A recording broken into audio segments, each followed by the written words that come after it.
औज़ुबिल्लाहि मिनश्शैतानिर्रजीम बिस्मिल्लाहिर्रहमानिर्रहीम। अल्लाह ताला के फजल करम से आज की हमारी ये 5वीं क्लास है। आज हम नमाज़ पढ़ने का तरीक़ा वो सीखेंगे। नमाज के फ़राइज़ और शराइत जो हैं वो कल बयान हो चुके हैं। आज तरीक़े से पहले नमाज के वाजिबात जो हैं वो बयान होंगे। वाजिबात में परेशान कोई नहीं होना, वाजिबात काफ़ी सारे हैं, यानी थोड़े से नहीं हैं, लेकिन याद रखना मुश्किल है। एक एक वाजिब को याद रखना मुश्किल हो जाता है, लेकिन जब वाजिबात बयान हो जाएंगे कल की गुफ्तगू में चंद एक जो सुनते हैं नमाज की वो बयान होंगी। आपको उसके बाद सारे के सारे एक जुमले में वाजिबात याद करवा दूंगा, आपको याद हो जाएंगे।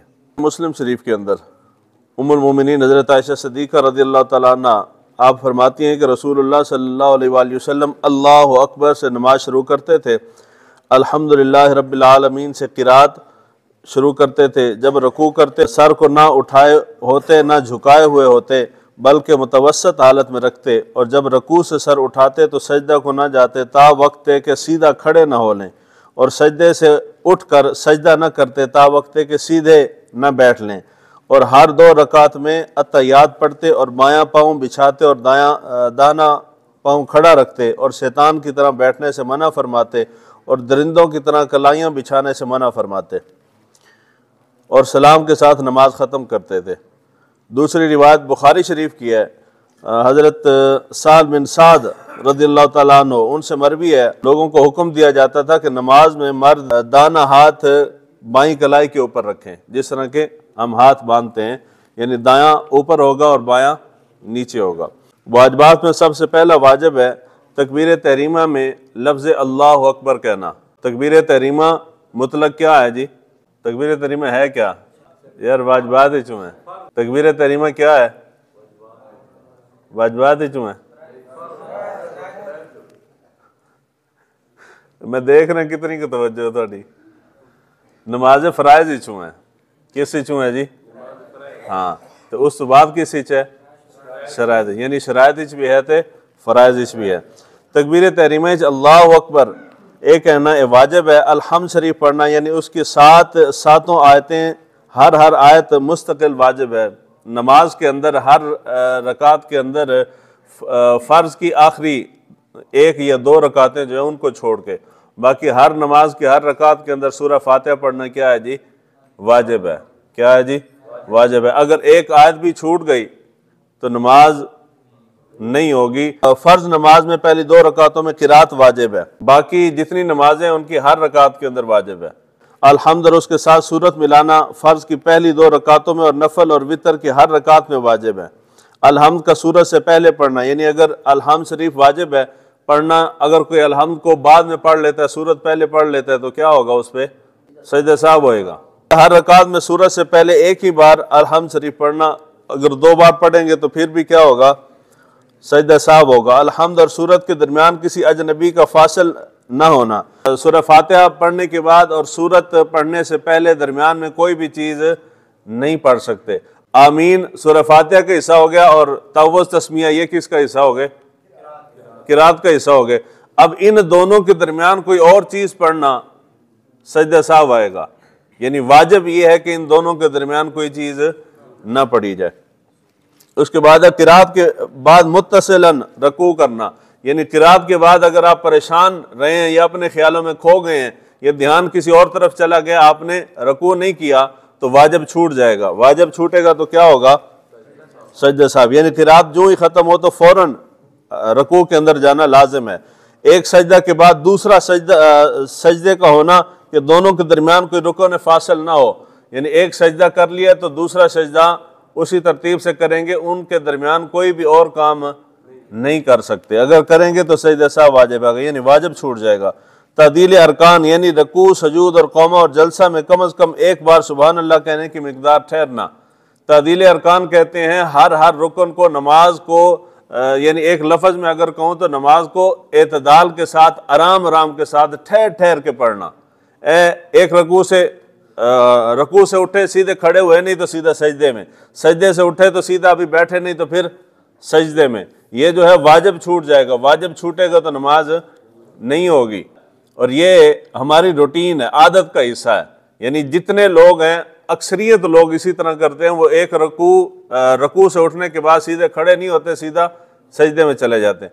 यानी एक मर्तबा तस्बीह कहने की मिकदार ठहरना इनके दरमियान वाजिब है। उसके बाद है कौमा, यानी रकू से सीधा खड़ा होना। जलसा यानी दो सजदों के दरमियान सीधा बैठना।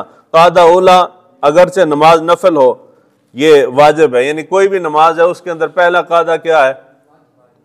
हमने तो कल पढ़ा कादा फराइज में से नहीं है। हाँ, इसका मतलब है याद है। आखिरी अत्तहियात जड़ी की है वो फर्ज है, वो की है जी फर्ज है, तो पहला वाजिब है, ए याद रखना है।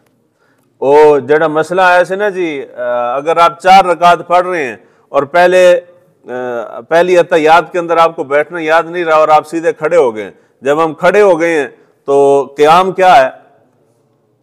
क़याम करना क्या है? हाल भी तो इतना सोच के बोलता है ना कि तो याद होना चाहिए। क़याम करना की है जी। बंदा बैठा नहीं, बैठना वाजिब था, खड़े होना क्या हो गया? फर्ज हो गया। तो वो वाजिब को छोड़ के फर्ज में चला गया।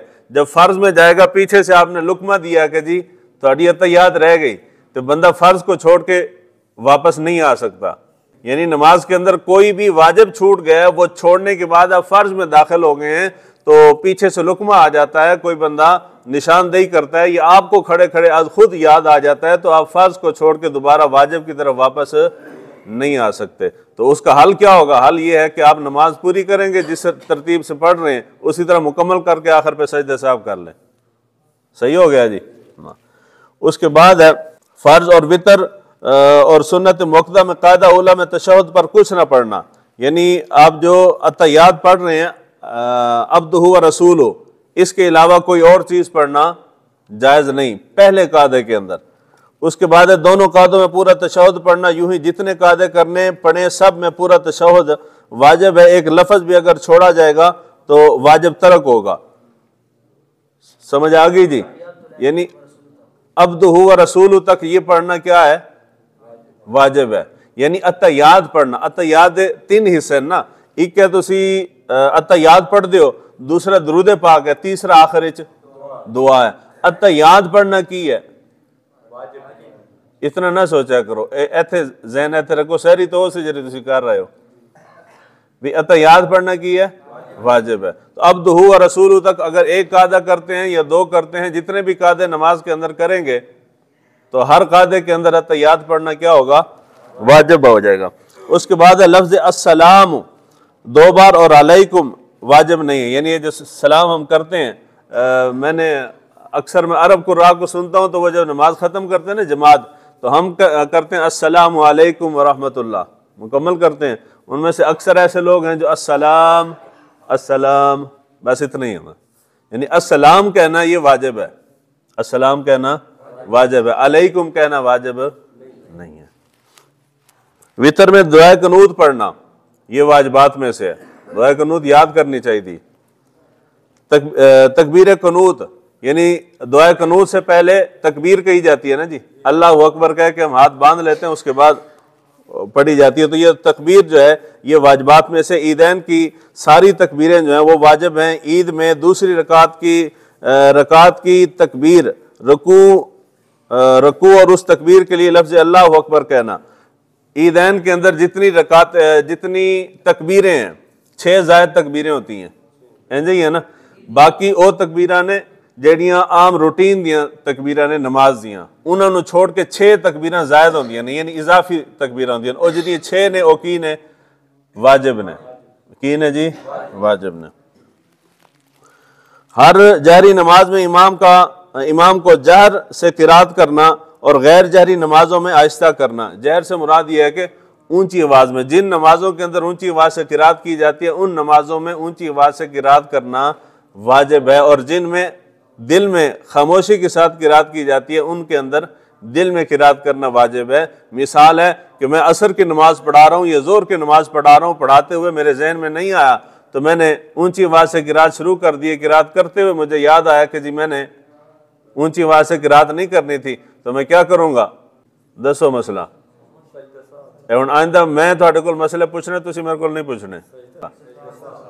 सजदे साहब तो एंड ते करांगा ना, उस वेले की करांगा, खामोश हो जाऊंगा ना, यानी ऊंची आवाज नाल पढ़ना छोड़ देंगा, दिल च पढ़ना शुरू कर देंगा। तो अगर नमाज खत्म हो जाएगी तो फिर हुण सजदे साहब क्यों कीता? वाजिब छोड़ देते। ये ना आखो कि ऊंची आवाज च कीता, ऊंची आवाज नाल पढ़ने ते तो बंदा वाजिब नहीं आता ना। असल मसला दसो, असल मसला है कि जी वाजिब छूट गया, की हो गया जी? वाजिब छूट गया। दूसरे नंबर देते नमाज विच उच्ची किरात की जाती है। मिसाल सुबह की नमाज है, इशा की नमाज है, मगरब की नमाज है, तो वो बाज़ दफ़ा बंदे को ख्याल नहीं रहता तो उसने दिल च पढ़नी शुरू कर देती है, अल्हम्दुलिल्लाह रब्बिल आलमीन अर्रहमान अर्रहीम मालिक यौमिद्दीन। फिर याद है कि ऊंची आवाज़ नाल करना सी, फिर वो की करे? हाँ, ऊंची आवाज़ नाल शुरू कर देगा, फिर आखिर तक की करेगा? सजदे साफ करेगा। सजदे साफ क्यों कर रहे हैं? वाजिब छूट गया, याद होता जा रहा है सारा। हर वाजिब और फर्ज को उसकी जगह पर अदा करना, रकू का हर रकात में एक ही बार होना, 2 बार करेंगे तो फिर सजदे साहब आएगा। उसके बाद है सजूद का 2 ही बार होना, 2 मरतबा सजदे कर सकते हैं। दूसरी से पहले कादा ना करना, यानी 2 रकात से पहले कादा करना, वाजिब को छोड़ना है तो सजदे साहब आएगा। आयत सजदा हो तो सजदे तिलावत का करना। सजदे तिलावत वाला मसला समझो, सजदा तिलावत नमाज के अंदर आए या नमाज के अलावा आए, उसके ऊपर सजदा करना वाजिब है। सजदा करना जी वाजिब है, अगर नहीं करेंगे तो वाजिब छूट जाएगा। अब मसला ये है कि जब हम पढ़ते हैं ना तरावी पढ़ते हैं या नमाज पढ़ते हैं, मुझे बचपन में एक बार याद है, मैं मेरे ख्याल में पहले साल के अंदर था या स्टार्टिंग में था, तो मुझे उस्तादों ने भेजा कहीं नमाज पढ़ाने के लिए, तो मैंने नमाज के अंदर सूरह इकरा बिस्मि रब्बिकल लज़ी खलक पढ़ी, सुबह की नमाज से शायद। तो नमाजी जड़े ने सारे मुफ्ती होंगे ने, इमाम जड़ा उसनों किसी शायद पता कोई नहीं होता। मैंने नमाज के अंदर वो सूरह इकरा बिस्मि रब्बिकल लज़ी सूरह अलग पढ़ी, उसके आखिर पर सजदे तिलावत है। तो मुझे वैसे याद भी कोई नहीं रहा, मैंने नमाज करवा दी। नमाज के बाद एक मुफ्ती साहब खड़े हुए, उन्होंने हाजी थोड़ा सजदा तिलावत जरा वो रह गया। मैं कहा वो तो रह गया, अजी हुण की होएगा? उन्होंने कहा कि जी नमाज के अंदर चूंकि वाजिब रह गया तो नमाज वाजिब लियादा है, तो हमारी नमाज नहीं हुई। मुझे उनकी करिए, वो सदर साहब सन मस्जिद है, उन्हें आखिर जी नमाज हूँ जमात दोबारा पढ़नी पेगी। मैं फिर खड़े होकर दोबारा करा दी थी। स्टार्टिंग सी ना, मैनू भी नहीं सी पता जी उसका मसला की है। यानी नमाजी जेड़े होंदे ने ये सारे मुफ्ती होंदे ने, इन्होंने सारे मसलियां का पता होंदा है। हालांकि सजदा तिलावत छूट जाए तो नमाज दोबारा नहीं है। अब मसला यह है कि आप फ़र्ज नमाज पढ़ रहे हैं या फ़र्ज के अलावा कोई भी नमाज पढ़ रहे हैं, तरावी पढ़ रहे हैं, तरावी के अंदर अलग से सजदा तिलावत करना लाजम नहीं है। ए जड़ा ना सजदा तिलावत आया तो इमाम साहब ने आख्या जी दूसरी रकात सजदा तिलावत है, ऐसे तरह है ना जी। अजी पहली रकात सजदा तिलावत आएगा, फिर असी खड़े इंतजार सजदा तिलावत आएगा, फिर सजदा तिलावत आया तो फिर इमाम साहब सजदा तिलावत चले गए, फिर खड़े हुए सजदा तिलावत तो बाद फिर 1-2 आयतां पढ़ के फिर असी रकू चले गए। यह जोड़ा तरीका है यह दुरुस्त नहीं है। असल तरीका यह है कि जिस वक्त सजदा तिलावत आंदा है, सजदा तिलावत तो बाद अगर तुसी 5 आयतां या इस तो ज्यादा तुसी तिलावत वैसे करनी है, यानी तुसी रकात खत्म करने का इरादा नहीं है, तो फिर यह है कि जिस जगह के उत्ते सजदे तिलावत आ गए तुसी सजदे तिलावत कर लो। अगर तुसी वो सजदे तिलावत वाली जगह के उत्ते ऑलरेडी तुसी वैसे ही रकात खत्म कर देनी या 1-2 आयतां पढ़ के तुसी वैसे ही रकू चले जाना है, तो वो जी नमाज का रकू तुसी जा रहे हो उसे भी तुसी इरादा कर लो सजदे तिलावत का, तो सजदे तिलावत उस नमाज वाले सजदे के नाल थोड़ा भी अदा हो जाएगा। यानी अलग तो सजदा तिलावत नमाज के अंदर करना जरूरी। मसला समझ आया?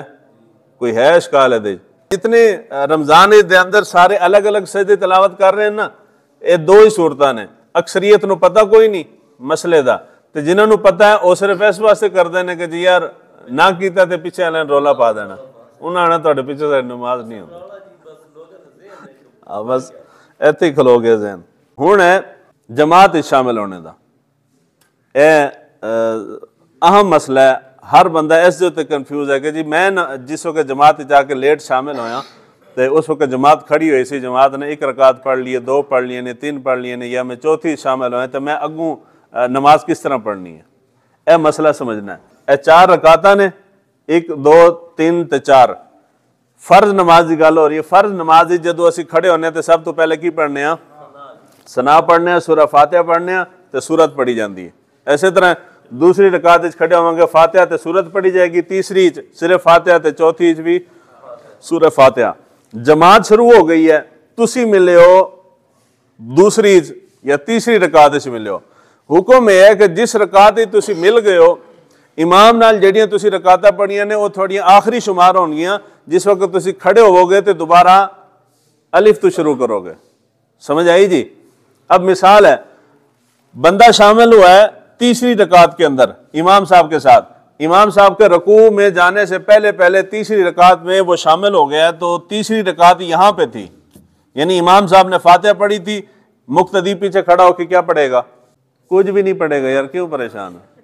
इमाम साहब के पीछे कुछ भी नहीं पढ़ना जी। इमाम साहब के पीछे बाकी जितने अरकान हैं उन सब के अंदर उनकी इक्तदा की जाएगी। किरात के अंदर इक्तदा नहीं है, किरात के अंदर खामोशी है।